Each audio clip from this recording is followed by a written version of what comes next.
Je tiens à vous informer de deux choses avant que la vidéo ne commence. Première, la chaîne secondaire, chaîne bonus, a changé de nom et s'appelle maintenant Bananas Nightcore. La deuxième, c'est que Nico fera un live le 30 de ce mois-ci sur normalement les Chevaliers du Zodiaque. Sur ce, je vous laisse et bonne vidéo. Salut les fans de musique. Aujourd'hui, on se retrouve pour une vidéo à part des émissions que je fais d'habitude.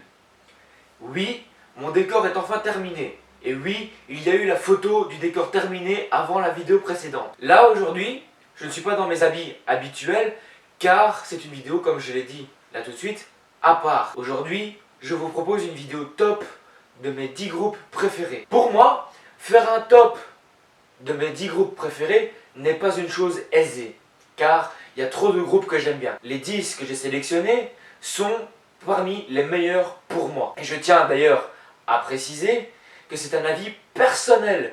Donc, si vous mettez par exemple Motorhead en première position, c'est votre choix à vous.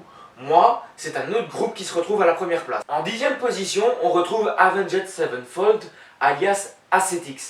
J'ai découvert ce groupe grâce à mon meilleur ami, Rémi. Il faut savoir une chose, je les ai mis en 10e position car je les trouve super, mais il n'y a pas assez de musique d'eux que j'apprécie pour pouvoir les mettre plus haut dans ce classement. Ce qu'il faut savoir, c'est que le groupe s'est vu offrir une place dans les Call of Duty Black Ops pour leur chanson Not Ready to Die dans le mode zombie.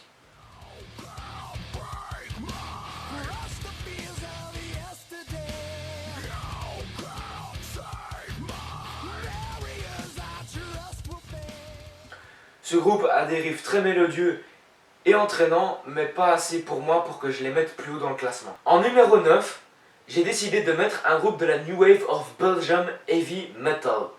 Un groupe que j'ai découvert grâce à mes parents avec l'album X-Rated. Mon album préféré de ce groupe est l'album Once Upon a Time in Hell. Car pour moi, c'est un album qui reflète bien l'âme du groupe. Avec des chansons comme le nom de l'album Once Upon a Time in Hell, ou comme Lost, Angel of Stone et...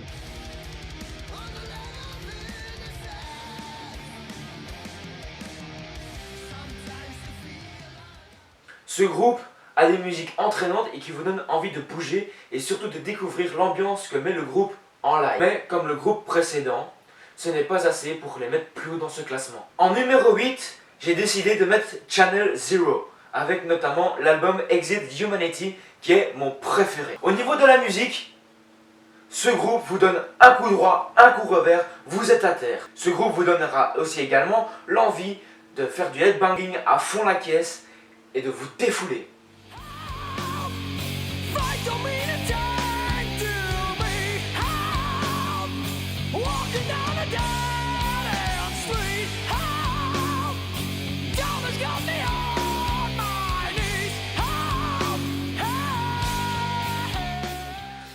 Si vous voulez découvrir ce groupe, je vous conseille surtout Dark Passenger, Blood Letter, et après vous pourrez voir par vous-même l'ambiance que dégage le groupe, et cela ne tient qu'à vous d'apprécier ou non le groupe. En numéro 7, oui 7, j'ai décidé de mettre un groupe flamand.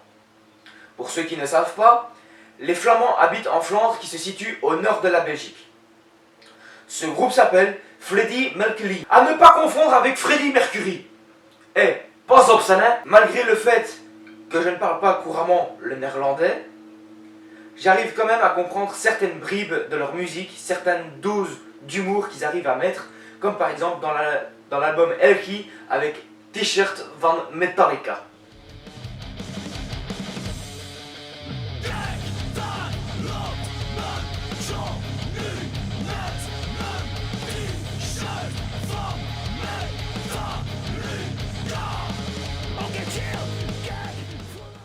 Quand vous comprenez l'humour qu'il y a derrière le groupe, vous ne pouvez pas vous empêcher de rire de temps en temps et de bouger tellement que les riffs sont entraînants et qui donnent aussi envie de bouger comme tous les groupes qui sont dans ce top. Et oui, je vais beaucoup me répéter. Alors en numéro 6, on va un peu rester dans le drôle, mais sérieux, avec Ultra Vomit. J'ai découvert ce groupe grâce à la chaîne YouTube Dans ton corps lors d'une de ses FAQ. Ce que je peux dire dessus, c'est qu'ils ont des styles variés en passant du métal indus jusqu'au black metal. Je vous conseille surtout les chansons Maite Ravernik, Quand j'étais petit, Intra Fantôme et surtout Kicken. Et si vous êtes un grand fan de Rammstein, je vous conseille fortement leur parodie de Rammstein, Kamtar.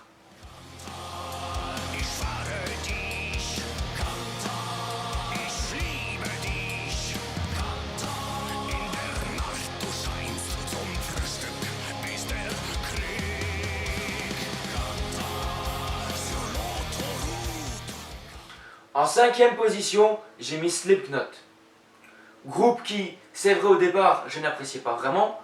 En même temps, vous allez me dire, quand on commence par le live 2011 au Rock in Rio, avec l'intro qu'ils ont mis, c'est vrai qu'au bout d'un moment, au départ, ça peut être un peu casse-bonbon, on va dire, pour rester poli, parce que papa YouTube n'aime pas les insultes. Et franchement, s'il y a quelques musiques que je devrais vous conseiller, c'est évidemment le classique Psychosocial, encore un autre classique qui est People Equal Shit, et un bon Nero Forte pour bien passer les temps que vous passez dans les fils ou le confinement.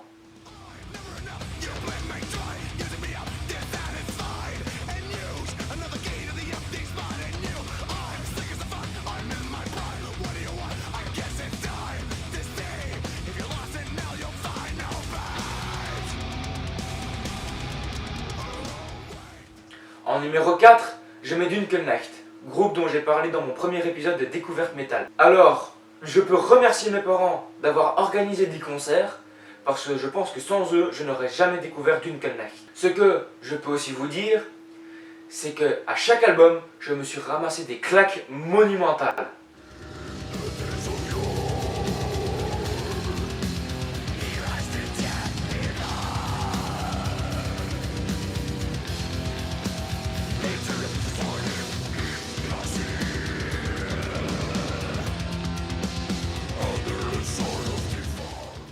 Petite anecdote sur le groupe, la dernière fois que je suis allé les voir en concert, c'était au MCP Apache. Et je vous raconte pas la transe dans laquelle j'étais. Je me tapais des pogos comme pas possible, je ressentais rien du tout niveau douleur, je faisais des headbanging de malade, et à un moment, arrive les screams, le chanteur, imaginez-vous, le chanteur vous chope par la tête, vous met front à front avec lui, et vous gueulez comme un taré avec le chanteur dans le micro.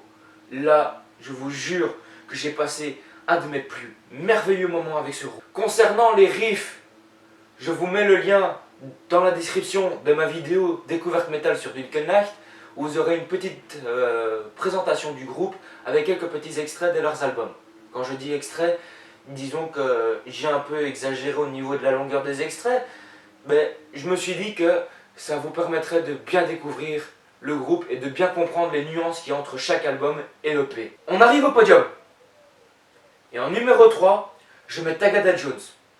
Tagada Jones, un groupe de punk français que j'ai découvert en allant dans un gymnase, un petit festival comme ça. Ce qu'il faut savoir, c'est qu'ils font l'objet du pilote de Radio Critique qui est en préparation actuellement. Au niveau des chansons, ils ont des paroles lourdes de sens. Et quand je vous dis lourdes de sens, c'est genre, écoutez les textes, les riffs, parlons-en. C'est des riffs qui vous transpercent les tripes et qui jouent avec comme pas possible. Franchement, si j'avais des musiques à vous conseiller pour découvrir Tagada Jones, ce serait Les Feux aux Poudres, Vendetta, Dissident, La Peste et le Choléra, Morocon et la dernière qui est sortie, Nous avons la rage. Que tu sois noir, que tu sois blanc, que tu sois chrétien, juif ou musulman, que tu sois athée ou sans faction, chante avec nous ce Morocon. Que tu sois noir, que tu sois blanc, que tu sois chrétien, juif ou musulman, que tu sois athée ou sans faction, chante avec nous ce Morocon. Franchement, moi je vous dis, Tagada Jones, c'est à écouter et surtout à aller voir en concert. Alors là, pour la deuxième place, un groupe qui pourrait très bien se retrouver en première place, mais j'ai un groupe qui restera indétrônable à vie. Sabaton, qui parle souvent d'histoire de guerre. Mais au moins, ce qui est bien avec Sabaton, c'est que vous apprenez un peu d'histoire tout en écoutant de la bonne musique. Jamais vous ne vous ennuierez en écoutant du Sabaton, je vous le jure. En plus de ça, ils ont un show exceptionnel. J'ai eu la chance, grâce à mes parents, d'aller les voir en concert avec ma copine et son père au Sport Palace d'Anvers. Et franchement, je me suis pris une claque de show monumental. Si j'avais une sélection de musique là rapidement à vous faire pour que vous puissiez découvrir le groupe, ce serait Great War, Swedish Pagans, To Hell and Back et surtout Uprising qui est une de mes préférées. Uprising qui est une chanson qui traite de la bataille de Varsovie en Pologne durant la Seconde Guerre mondiale.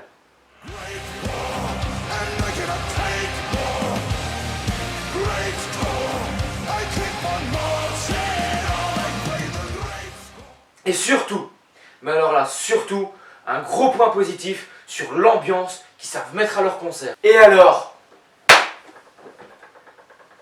comment vous parlez de ce groupe? Pour moi, c'est un groupe qui restera indétrônable. Genre par exemple, vous me faites un blind test sur ce groupe, je vous colle toutes les musiques, sauf celle du Rarirat. Pour ceux qui connaissent, vous aurez déjà capté que c'est Rammstein. Sinon, bonjour, la première place, c'est celle pour Rammstein. Comment ne pas vous parler de ce mastodonte de la pyrotechnie, ces génies du spectacle? Je les ai vus 2 fois en concert. Une fois à Rock Werchter en 2016, où déjà là, je me suis pris une claque, surtout quand j'ai découvert la musique Ramfir pour la première fois. Mais surtout là où je me suis pris le plus une grosse claque, c'est au Stade Roi-Baudouin. Mais le show qu'ils nous ont servi en 2019 au Stade Roi-Baudouin, mais je vous jure, je m'en souviendrai toute ma vie.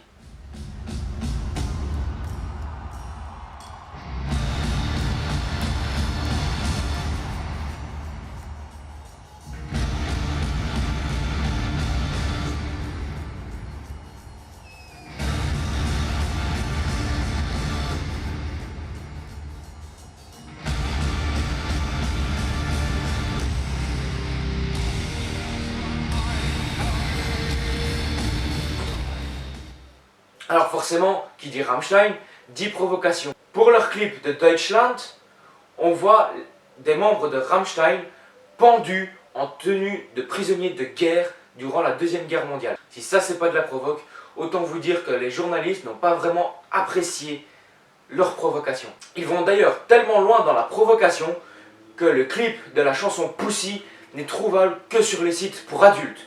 Je vous jure, j'ai vérifié, c'est véridique. Au niveau des riffs, ils ont des riffs qui sonnent très industriels, qui sont très lourds et qui sont vraiment, mais vraiment, putain de bons. C'est le groupe qui joue le plus avec mes tripes, c'est le groupe qui me fait le plus kiffer, c'est le groupe que j'écoute le plus tous les jours. Et sinon, si on s'intéresse un peu aux musiques, on apprend que c'est quand même chargé d'histoire. Par exemple, comme ça, 2 exemples typiques, même 3.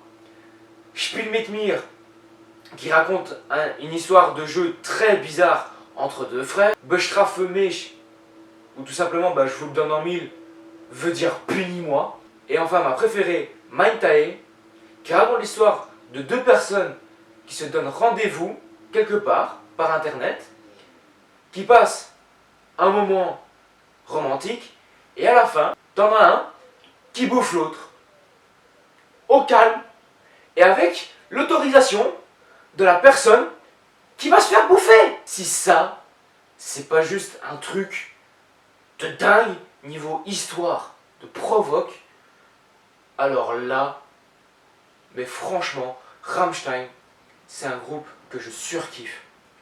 Je surkiffe tellement ce groupe que je peux même pas être de mauvaise foi. Parce qu'on va me sortir un truc qu'ils ont fait de la provoque. Mais c'est normal, c'est Rammstein. C'est normal, ils font de la provoque. C'est leur boulot de faire de la provoque, c'est eux.